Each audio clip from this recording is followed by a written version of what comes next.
রাশিয়ার প্রয়াত বিরোধী দলীয় নেতা আলেক্সি নাভালনির স্ত্রী ইউলিয়া নাভালনায়ারের বিরুদ্ধে গ্রেফতারি পরোয়ানা জারি হয়েছে।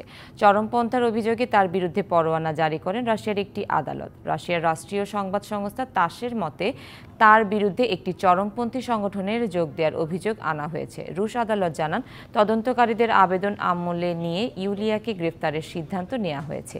এই গ্রেফতারি পরোয়ানার ব্যাপারে প্রতিক্রিয়াও জানান ইউলিয়া। এর আগে গেল বছরের আগস্টে নাভালনিকে উস্কানি, অর্থায়ন ও একটি উগ্রপন্থী সংগঠন প্রতিষ্ঠার অভিযোগে নতুন করে ১৯ বছরের জেল দেওয়া হয়।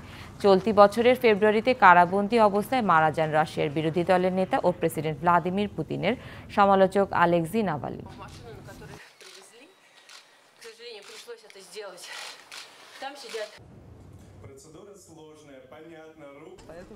নগদের কাছে সব গ্রাহকই প্রিয়, তাই তো সারা দেশে ক্যাশ আউট চার্জ সবচেয়ে কম।